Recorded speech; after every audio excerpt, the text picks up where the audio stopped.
बोलना चाहिए। पीली मिट्टी की गौरी बनाकर पूजा करना चाहिए। बहुत सी सुहागिनें इस दिन करवों का आदान प्रदान करती हैं। इस दिन दीवार पर सुहाग की वस्तुएं जैसे बिंदी, बिछुआ, चूड़ी, मेहंदी, महावर आदि बनाते हैं। इसके अतिरिक्त दूध वाली गाय, करवा बेचने वाली कुम्हारी, महावर लगाने वाली नाइन, मनिहारिन, सात भाइयों की अकेली बहन, गौरी पार्वती, सूर्य चंद्रमा आदि देवी देवताओं के चित्र भी बनाए जाते हैं। रात्रि में चंद्रोदय के दर्शन करके उन्हें अर्घ देकर ही भोजन करना चाहिए। साहूकार की कन्या की कथा।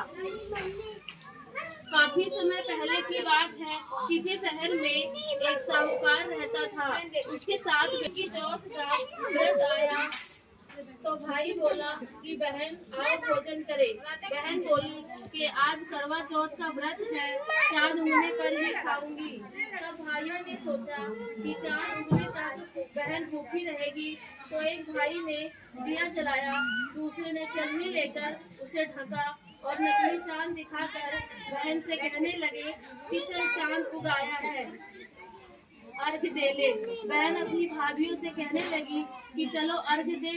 तो भाभियां बोली तुम्हारा चांद उगा होगा, हमारा चांद तो रात को उगेगा। बहन ने जब अकेले ही अर्घ दे दिया और खाने लगी तो पहले ही ग्रास में बाल आ गया, दूसरे ग्रास में कंकड़ आया और तीसरे ग्रास मुंह की ओर गया।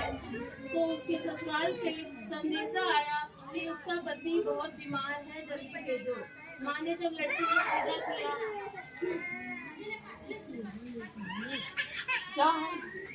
विदा किया तो कहा कि रास्ते में जो भी मिले तो उसको गले में गांठ लगाकर उसे कुछ रुपए देना। बहन जब भाइयों से विदा हुई तो रास्ते में जो भी मिला उसने यही आशीष दिया कि तुम 7 भाइयों की बहन, तुम्हारे भाई सुखी रहे और तुम उनका सुख देखो। सुहाग खड़ी फिर वह उसके भी पाँव लगी तो उसने कहा कि सुहागिन रहो, सपूत हो। तो उसकी सास ने कहा कि तेरा पति धरती पर पड़ा है। यह सुनकर वह अपने पति के पास जाकर उसकी सेवा करने के लिए बैठ गई। बाद में सास ने दासी के हाथ बचा खुचा भोजन भेज दिया। इस प्रकार से समय बीतते बीतते मार्गशीर्ष की चौथ आई तो चौथ माता बोली करवा ले भाइयों की प्यारी करवा ले। लेकिन जब उसे चौथ माता नहीं दिखाई दी तो वह बोली हे माता, आपने मुझे उजाड़ा है तो आप ही मेरा कल्याण करेंगी, आपको मेरा सुहाग लौटाना होगा। यह सुनकर चौथ माता ने कहा सुनो बेटी, पौष की चौथ आएगी, वह मुझसे बड़ी है, उससे ही सब कुछ कहना, वही तुम्हारा सुहाग लौटाएगी। पौष की चौथ आकर चली गई, माघ की चौथ आकर चली गई, फागुन की भी चौथ आकर चली गई, चैत, बैसाख, जेठ, आषाढ़, सावन व भादों की सभी चौथ आई और यही कहकर चली गई कि आगे वाली को कहना। वह भी चली गई।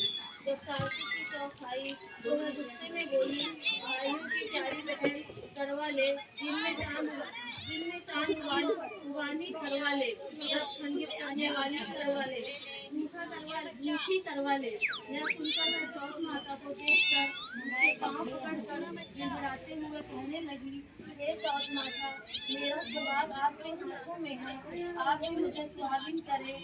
कातिल मेरे पैर पकड़कर क्यों बैठ गई। यह सुनकर साहूकार की पुत्री ने कहा मुझसे जो भी भूल हुई हो उसे क्षमा कर दो माँ, आज के बाद कोई भूल नहीं करूँगी। मेरा सुहाग मुझे लौटा दो माता जी, मुझे तो आपका ही सहारा है। साहूकार की पुत्री के वचनों से प्रसन्न होकर चौथ माता ने अपनी आंखों से काजल, नाखूनों में से मेहंदी और टीके में से रोली लेकर छोटी उंगली से उसके पति पर छींटा मारा। वह उठकर बैठ गया और कहने लगा कि आज तो मैं बहुत सोया, किसी ने जगाया तक भी नहीं। इस पर उसकी पत्नी ने कहा क्या सोए, मुझे तो 12 महीने हो गए, अब जाकर चौथ माता ने मेरा सुहाग लौटाया है। उसके पति ने कहा अच्छा, शीघ्र ही चौथ माता का पूजन करो। जब चौथ की कहानी सुनी, करवा पूजन किया तो प्रसाद खाकर दोनों पति पत्नी चौपट खेलने बैठ गए। नीचे से दासी आई, उसने उन दोनों को पासे से तोड़ खेलते देखा तो उसने उसकी सास को जाकर खबर सुनाई।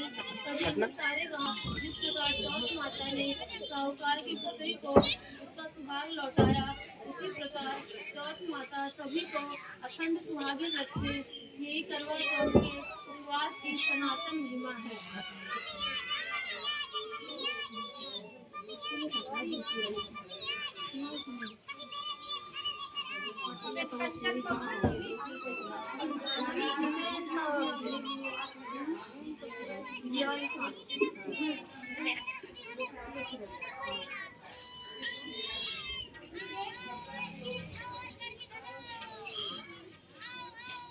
बांटा सांप और